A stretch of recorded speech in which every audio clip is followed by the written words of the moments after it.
KNR ఛానల్కి స్వాగతం. బులెటిన్ల ముందుగా హెడ్లైన్స్ చూద్దాం. అర్హులైన పేదలకు పట్టణ ప్రాంతాల్లో 2 సెంట్లు, గ్రామీణ ప్రాంతాల్లో 3 సెంట్లు ఇంటి స్థలాన్ని ఇవ్వాలని ధర్నా. ప్రతి ఒక్కరి జన్మదినం మరొకరి పునర్జన్మనిచ్చే బృహత్తర కార్యక్రమమే రక్తదానం. భారత్ బ్లడ్ బ్యాంక్ నిర్వాహకుడు వినోద్ బాలు. ఏడాది పాలనలో ఏం చేశారో చెప్పుకోలేని పరిస్థితి కూటమి ప్రభుత్వానిది అని రాజ్యసభ సభ్యుడు గొల్లా బాబురావు అన్నారు. డీటెయిల్స్ చూస్తే అర్హులైన పేదలకు పట్టణ ప్రాంతాల్లో 2 సెంట్లు, గ్రామీణ ప్రాంతాల్లో 3 సెంట్లు ఇంటి స్థలాన్ని ఇవ్వాలని సిపిఐ రాష్ట్ర సమితి ఇచ్చిన పిలుపు మేరకు విశాఖ జిల్లా గాజువాక తహసీల్దార్ కార్యాలయం వద్ద ఆ పార్టీ ధర్నా నిర్వహించింది. సిపిఐ జిల్లా సహాయ కార్యదర్శి కసిరెడ్డి సత్యనారాయణ మాట్లాడుతూ రాష్ట్రంలోని కూటమి ప్రభుత్వం ఎన్నికల ముందు అర్హులైన పేదలకు పట్టణ ప్రాంతాల్లోని 2 సెంట్లు, గ్రామీణ ప్రాంతాల్లోని 3 సెంట్లు ఇంటి స్థలం ఇస్తారని హామీ ఇచ్చిందని, ఏడాది గడిచినప్పటికీ ఇచ్చిన హామీని నిలబెట్టుకోలేదని విమర్శించారు. సూపర్ 6 హామీలను కూడా అమలు చేయలేదని అన్నారు. రాష్ట్ర ప్రభుత్వం ప్రజలకిచ్చిన హామీలన్నింటినీ అమలు పరచాలని డిమాండ్ చేశారు. అనంతరం గాజువాక డిప్యూటీ తహసీల్దార్ బి శ్రీనివాసరావుకు వినతి పత్రం అందజేశారు. ఈ కార్యక్రమంలోని K Vanajakshi, G Anand, K Achyutharao, Pilla Padma, Pedapudi Durgarao, Palleti Polayya, Chandrasekhar, Shiva, Ganesh పాల్గొన్నారు.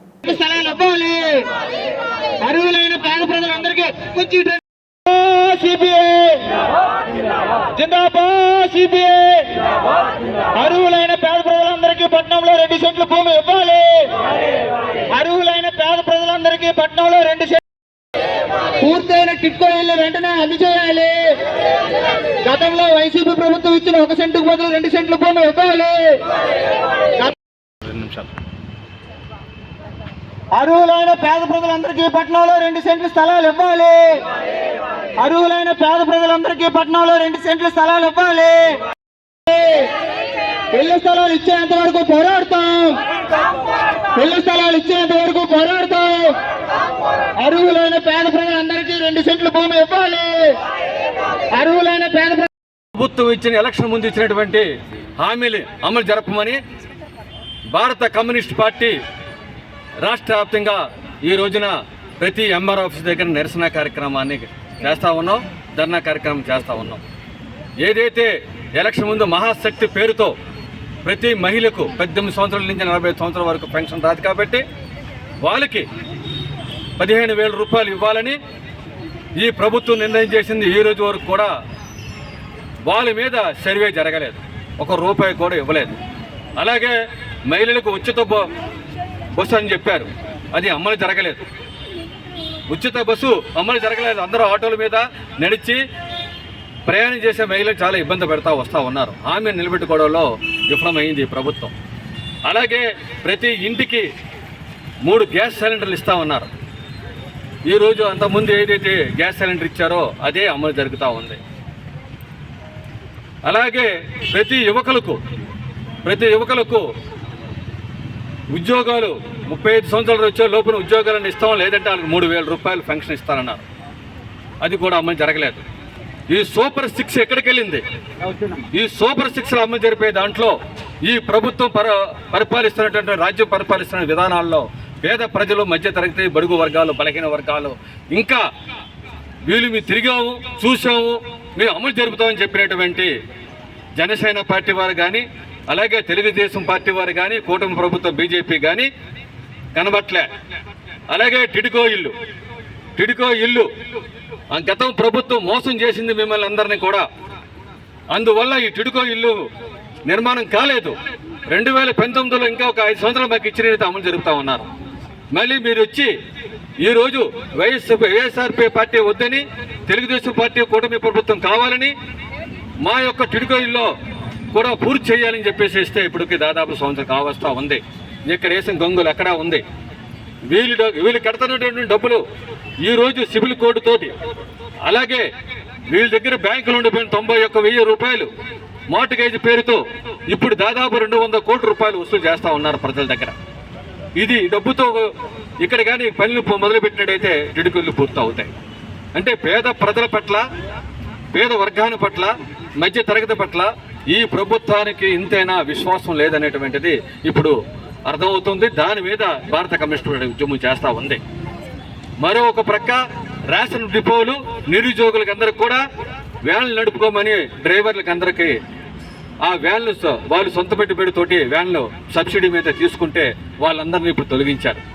ఆ నిరుద్యోగులందరూ కూడా రోడ్డు మీదకి వచ్చారు మేము ఎలాగ బ్రతకాలని. ఈరోజు రేషన్ డిపోలన్నీ పాత పద్ధతుల్లోనే డిపోలకు అప్పచెప్పారు. వీళ్ళందరూ దొంగలు అన్నారు. కూలి పని చేసుకున్నాడు దొంగల కింద కనబడుతుంది ఈ ప్రభుత్వానికి. వాళ్ళకి ఉద్యోగం లేదు, నిరుద్యోగులుగా బతుకుతూ ఉన్నారు. వాళ్ళ మీద ఇటువంటి కక్ష సాధింపులు జారీ తీసుకోవడం అనేటిది ఏదంటే వేఎస్ పార్టీతో రాజకీయంగా మీరు చూసుకోండి. పేద వర్గాలు బలహీన వర్గాల మీద ఇటువంటి వ్యవహారాలు మానుకోమని చెప్పేసి రాష్ట్ర ప్రభుత్వానికి హెచ్చరిస్తూ ఉన్నాం. ఇప్పుడైనా మీరు యొక్క వైఖరిని మార్చుకొని ఏదే సూపర్ 6 అన్నారో ఆ సూపర్ 6ని అమలు జరిపి అలాగే టిడ్కోల్ని లబ్ధిదారులందరూ కూడా తక్షణమే ఇల్లు ఇవ్వాలని చెప్పేసి మీ అందరిని కోరుతూ మంజూరు చేయాలని ఏదైతే ఎన్నికల హామీ మేరకు కూటమి ప్రభుత్వం ఎన్నికల్లో ఇచ్చిందో సూపర్ 6 పథకాలు వెంటనే అమలు చేయాలని ఈ రోజు మా గాజువాక తహసీల్దార్ కార్యాలయం ముందు ఈ నిరసన కార్యక్రమం చేపట్టడం జరుగుతుంది.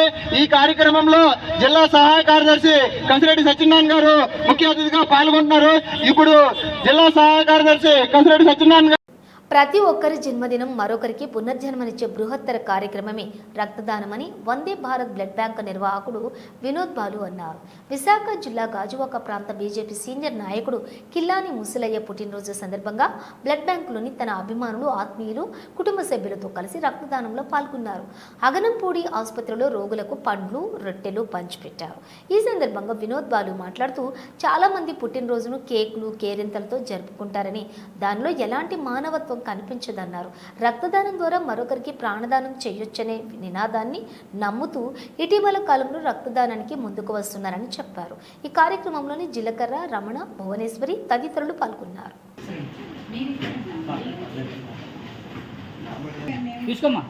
ఆంటీ గారు చేతులు తీయాలి. ఓకే అలా పట్టణం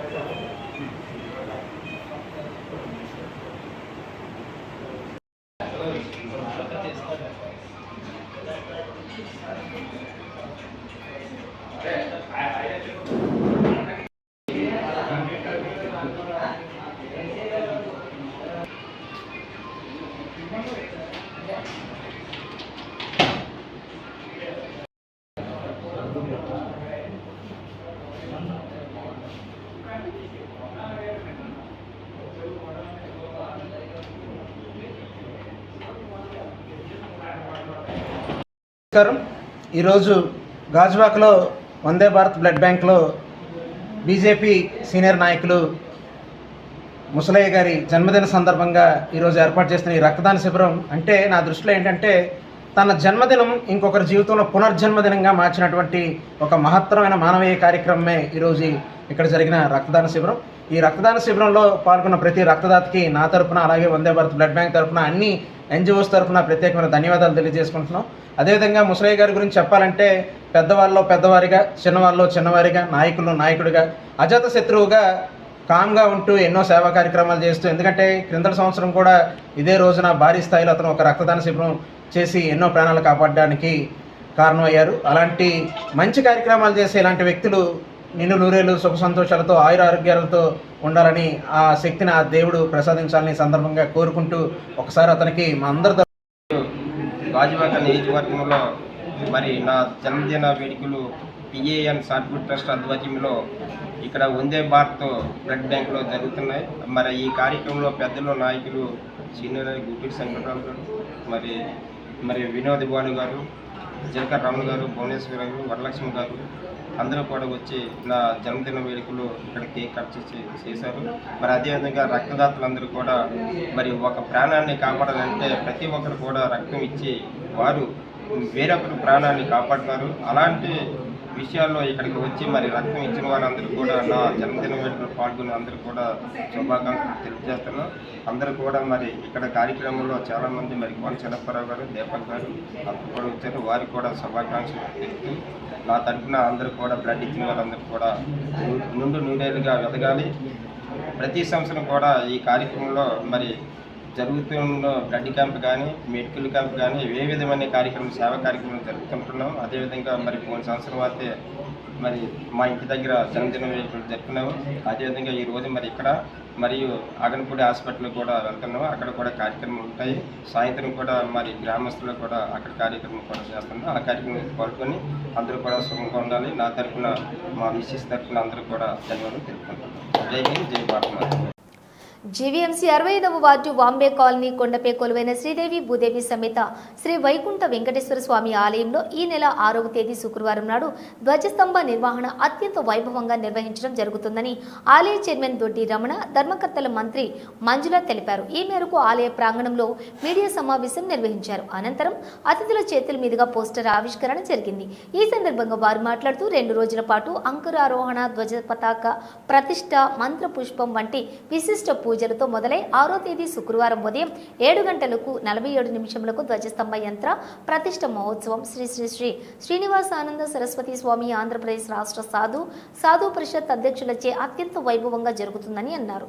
ఈ మహత్తర కార్యక్రమంలో భక్తులందరూ పాల్గొని స్వామివారి తీర్థ ప్రసాదాలను స్వీకరించాలని కోరారు. ఈ కార్యక్రమంలోని Mitani Appalareddy, Pentakota Raju, Thitti Rammurthy, Leelavathi, Ramana, Koviri Janaki, Panduri Satyavathi, Gowralakshmi, Chinnammulu, Padma, Bhavani, Himaja, Padma, Chittamma, Nagamani, Srilakshmi, Ramadevi, Jeelakshmi, Jayalakshmi, K Nagamani, K Ganga, Bhavani, L Sharada, Padma, Ratnakumari, Saraswathi, Lakshmi, Anusha మరియు అధిక సంఖ్యలో భక్తులు పాల్గొన్నారు.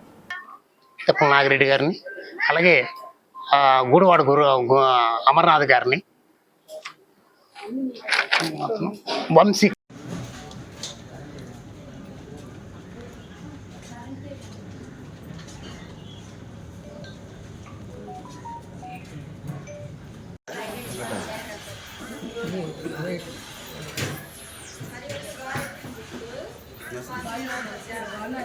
బడ్జెట్ కోసం దానికి సంబంధించి వివరాలు ఏంటంటే 4వ తారీఖు నుంచి ప్రారంభం అయ్యి 4, 5, 6 తారీఖు 3 రోజులు కూడా హోమాలు చేస్తూ 6వ తారీఖు ఉదయం 7:20 ప్రారంభం జరుగుతుంది. అతిరథి ప్రముఖులు, గాజువాకున్న ప్రముఖ నాయకులు, కులాలు, మత, రాజకీయ లేకుండా వివిధ స్వామీజీలు, పెద్దలు అందరూ సహాయ సహకారాలతో ప్రత్యక్ష కార్యక్రమం ఏర్పాటు చేయడం జరుగుతుంది. 5, 6, 7 తారీఖుల్లో మహా అన్నదాన కార్యక్రమం ఏర్పాటు చేయడం జరుగుతుంది. ఈ సేవలో పాల్గొన్న ప్రతి ఒక్కరు కూడా వారికి అభినందన తెలియజేస్తూ మీ అందరూ వెంకటేశ్వర స్వామి ఆశీస్సులు పాల్గొవాలి. తక్కువ ఎవరు పెద్దలందరూ ఒక్కొక్క విషయం చెప్తారు కాబట్టి మీ అందరూ సహకరించి మరొకసారి ఆలయ కమిటీ సేవకులందరూ కూడా ప్రత్యేక అభినందన తెలియజేస్తూ మీ అందరికీ వెంకటేశ్వర స్వామి ఆశీర్వాదం మనస్ఫూర్తి కోరుకుంటూ ఈనాటి కార్యక్రమానికి పెద్దలు గౌరవనీయులు రమణ గారు మాట్లాడుతారు. నమః, నమో వాసుదేవాయ నమః. శ్రీ వైకుంఠ వెంకటేశ్వర స్వామి సాక్షాత్తు కూర్మావతారంలో వెలిసినటువంటి వాంబే కాలనీ భానోజీరావు తోట కొండపై వెలిసినటువంటి స్వామివారిది అతి పవిత్రమైనటువంటి పుణ్యస్థలం. ఇది కూడా ఉత్తర ద్వారంలో ప్రతి సంవత్సరం ఒక కూర్మం స్వామివారిని దర్శించుకుంటా ఉంది. ఇప్పుడు కూడా ఇది 6వ సంవత్సరం, 6 కూర్మాలు వచ్చాయి ప్రతి సంవత్సరం. అలాగే విశిష్టత ఏంటంటే ఈ స్వామివారిని దర్శించుకున్న వాళ్ళకందరికీ కూడా కోరిన కోరికలు తీర్చే కొంగ బంగారం లాంటి వెంకటేశ్వర స్వామి సాక్షాత్తు ఆ సప్తశైలి నివాసుడైనటువంటి తిరుపతి వెంకటేశ్వర స్వామి ఎంతటి మహిమాన్వితుడో, అలాగే వాంబే కాలనీలో వెలిసినటువంటి శ్రీనివాసుడు కూడా అంతే మహిమాన్విత్వం కలవాడు. అయితే ఈ ముఖ్యంగా ఇక్కడ మాకు సూర్యనారాయణ రాజు గారు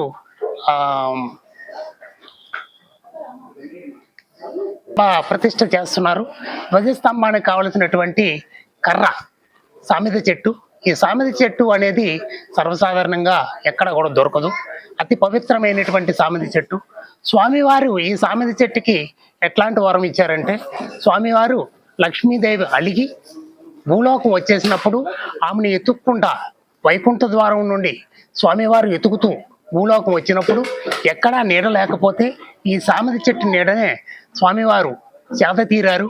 సేద తీరిన తర్వాత నాకు సేద తీర్చిన కారణంగా ఈ చెట్టుకి నీకు వరమిస్తాను, నువ్వేం కోరుకో అంటే, స్వామి నన్ను ముందు దర్శించిన తర్వాత నా తర్వాత నీ దర్శనం అయ్యేటట్టు ఆ భాగ్యాన్ని కలగజేయమని ఈ సామెత చెట్టు వరం కోరుతుంది. అందుకనే ఈ సామెత చెట్టుకి అంత పవిత్రమైనది. ఈ సామెత చెట్టు సర్వసాధారణంగా చాలా అతి తక్కువ, ప్రపంచంలోనే అతి తక్కువగా దొరికినటువంటి వృక్షం ఇది. ఇది ఏంటంటే కేకారణ్యంలో ఉంటుంది. ఇది తీసుకురావటం కూడా చాలా గగనం. ఆ స్వామివారి దయ వలన ఈ సామెత చెట్టు మా దొడ్డిరమణ గారు, మంజుల గారు, అలాగే కార్పెంటర్స్ చాలా శ్రమపడి 8 నెలలు శ్రమ పడితే కానీ ఈ రోజున ఆ సామెత చెట్టుని తీసుకురాలేకపోయారు. ఆ స్వామివారి కరుణాభాగ్యం. అలాగే 4వ తారీఖు, 5వ తారీఖు, 6వ తారీఖు, 7వ తారీఖు ఈ నెల, జూన్ మాసం, ఇదే నెల ఎల్లుండి నుండి ఉత్సవాలు ప్రారంభమవుతాయి. 4వ తారీఖు సాయంత్రం 6:30కి మొదలవుతుంది. అలాగే 5వ తారీఖున యాగశాల పూజలు స్టార్ట్ అవుతాయి. అలాగే 6వ తారీఖునేమో 7:37 ఉదయం ధ్వజారోహణం, ధ్వజస్తంభ ప్రతిష్ఠ జరుగుతుంది. కావున భక్తులందరూ విరివిగా ఇచ్చేసి ఈ హిందూ ఆలయాన్ని, అలాగే హిందూ తాలూకా పవిత్రతను కాపాడి ఈ దేవాలయం తాలూకా ప్రతిష్టను నిలపాల్సిందిగా కోరుకుంటున్నాం. ఏడాది పాలనలో ఏం చేశారో చెప్పుకోలేని పరిస్థితి కూటమి ప్రభుత్వానిది అని రాజ్యసభ సభ్యులు గొల్లా బాబురావు అన్నారు. విశాఖ జిల్లా గాజువాక నియోజకవర్గం వైసీపీ సమన్వయకర్త తిప్పల దేవన్రెడ్డి ఆధ్వర్యంలో బీసీ రోడ్లోని అగ్రికుల క్షత్రియ కళ్యాణ మండపంలోని ఈ నెల 4న రాష్ట్ర వ్యాప్తంగా జరిగేటటువంటి వెన్నుపోటు దినం నిరసన పోస్టర్ ఆవిష్కరణ జరిగింది. ఈ కార్యక్రమంలోని జిల్లా అధ్యక్షులు కేకే రాజుతో కలిసి బాబురావు పాల్గొన్నారు. ఈ సందర్భంగా మాట్లాడుతూ హామీలను భూతద్దంలో చూపించి ప్రజలను నిలువున మోసం చేసిన ఘనత చంద్రబాబుకే దక్కుతుంది అన్నారు. సూపర్ 6 అంటూ ఊకదంపుడు ప్రచారంతో ప్రజలకు ఆశ చూపించి చివరకు ప్రజలకు చుక్కలు చూపించారని ఆరోపించారు. ఒక్క ఏడాదిలోనే ఇంతటి ప్రజా వ్యతిరేకత రావడంతో కూటమి నేతల్లోనే అసంతృప్తి వ్యక్తమవుతోందని అన్నారు. కార్యక్రమంలోని మాజీ ఎమ్మెల్యేలు తిప్పల నాగిరెడ్డి, గురుమూర్తిరెడ్డి, వెంకటరామయ్య, మార్దుపూడి పరదేశీ, కార్పొరేటర్లు ఊరుకూటి చందు, భూపతిరాజు, సుజాత, మహమ్మద్ ఇమ్రాన్ తదితరులు పాల్గొన్నారు. ప్రభుత్వం వచ్చి వెన్నుపోటు పొడిచినటువంటి రోజు ఈ రోజు అనేసి అందరికీ కూడా తెలియపరచవలసిన అవసరం ఉంది. ఎందుకంటే ఇచ్చినటువంటి హామీలు తొంగలో పెట్టారు. సూపర్ 6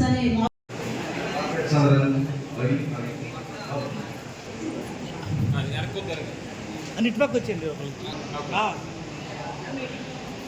చేసినటువంటి జిల్లా అధ్యక్షులు, మరి విశాఖ జిల్లా వైఎస్ఆర్ కాంగ్రెస్ పార్టీ అధ్యక్షులు కేకే రాజు గారిని మరి బొకేతోని ప్రచారం చేసి ఎలక్షన్లో లబ్ధి పొంది ఇప్పటి వరకు ఎటువంటి పథకం కూడా అమలు చేయకుండా కాలయాపన చేస్తూ మరి 1,50,000 కోట్ల అప్పులు మరి దేనికి ఉపయోగించారో ఎవరికి ప్రజలెవరికి కూడా ఎటువంటి వివరణ లేకుండా కేవలం ఈ సంవత్సరం పాటు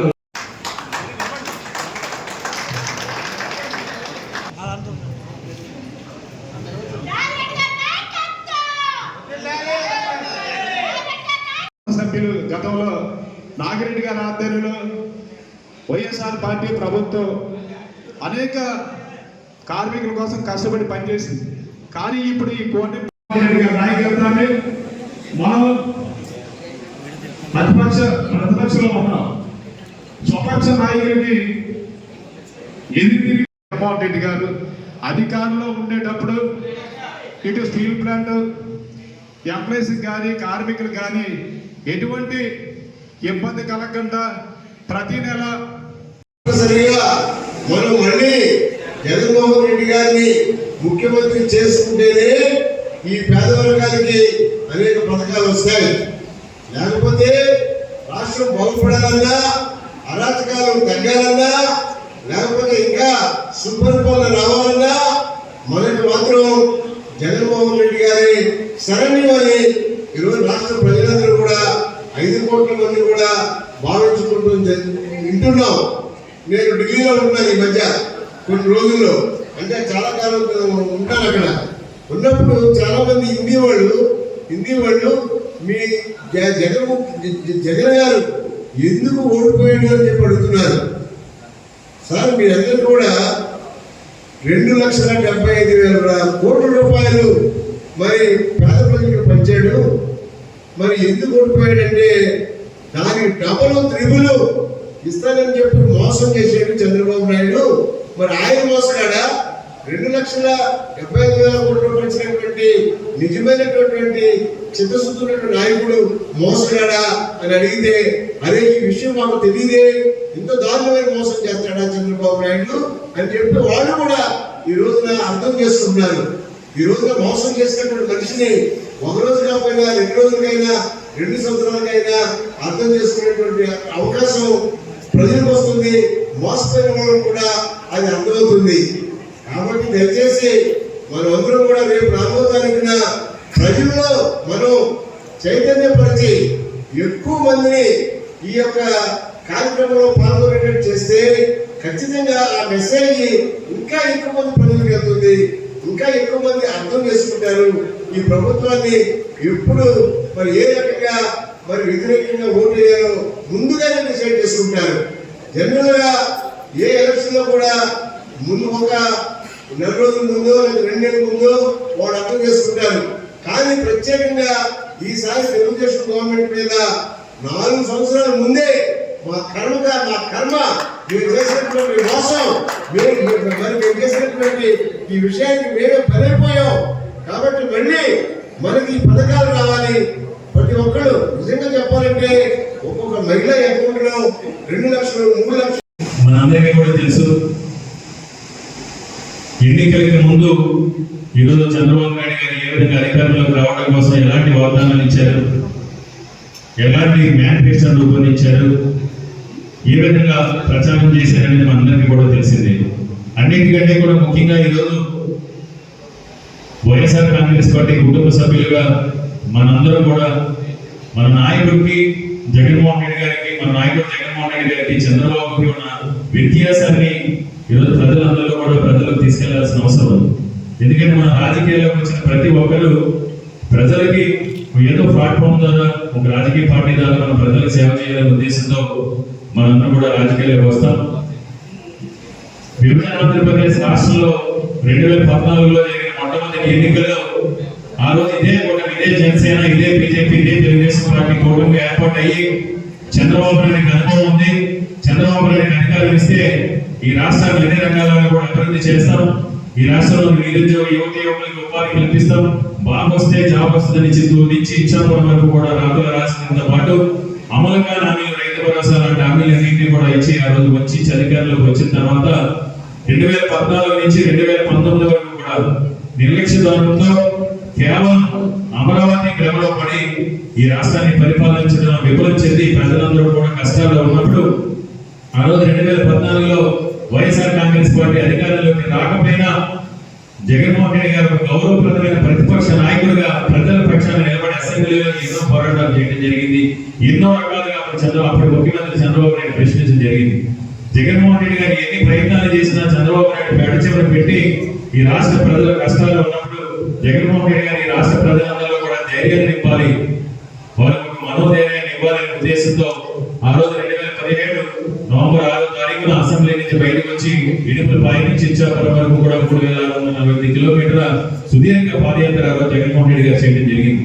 ఆ పాదయాత్రలో జగన్మోహన్ రెడ్డి గారు ప్రతి అడుగులోనూ కూడా కార్మికులు కానీ, నిరుద్యోగ యువకులు కానీ, కర్షకులు కానీ, మహిళలు కానీ, రైతులు కానీ ఎవరు ఎలాంటి సమస్య గురించి చెప్పినా సరే వాటన్నింటినీ కూడా విజ్ఞప్తులు వినతులు స్వీకరించి వాటన్నిటిపైన కూడా ఒక అధ్యయనం చేసి ఈ రాష్ట్రంలో ఎలాంటి సంక్షేమ పథకాలు రూపొందిస్తే పేదరికాన్ని నిర్వహించగలుగుతాం, ఎలాంటి పరిశ్రమలు తీసుకొస్తే నిరుద్యోగ యువకులకి ఉపాధి కల్పించగలుగుతాం, ఎలాంటి కార్యక్రమాల ద్వారా మహిళా సాధికారత సాధించగలుగుతాం, ఎలాంటి కార్యక్రమాల ద్వారా వెనుకబడిన వర్గాల బీసీ వర్గాల ఆర్థిక సౌలభ్యం సాధించి అభ్యున్నతి సాధించగలుగుతామని ఆ రోజు జగన్మోహన్ రెడ్డి గారు అధ్యయనం చేసి నవరత్నాలు రూపొందించి నవరత్నాలతో పాటు కొన్ని ప్రోగ్రామ్స్ రూపొందించి 2019 ఎన్నికలకు ముందు మేనిఫెస్టో విడుదల చేయడం జరిగింది. ఆ మేనిఫెస్టో విడుదల సమయంలో జగన్మోహన్ రెడ్డి గారు ఒకటే మాట చెప్పడం జరిగింది, ఈ మేనిఫెస్టోని నేను ఒక భగవద్గీత.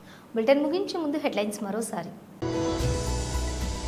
అర్హులైన పేదలకు పట్టణ ప్రాంతాల్లో 2 సెంట్లు, గ్రామీణ ప్రాంతాల్లో 3 సెంట్లు ఇంటి స్థలాన్ని ఇవ్వాలని ధర్నా. ప్రతి ఒక్కరి జన్మదినం మరొకరి పునర్జన్మనిచ్చే బృహత్తర కార్యక్రమమే రక్తదానం. భారత్ బ్లడ్ బ్యాంక్ నిర్వాహకుడు వినోద్ బాలు. ఏడాది పాలనలో ఏం చేశారో చెప్పుకోలేని పరిస్థితి కూటమి ప్రభుత్వానిది అని రాజ్యసభ సభ్యుడు గొల్లా బాబురావు అన్నారు. ఇవి బులెటిన్ విశేషాలు. మరో బులెటిన్తో మళ్ళీ కలుద్దాం.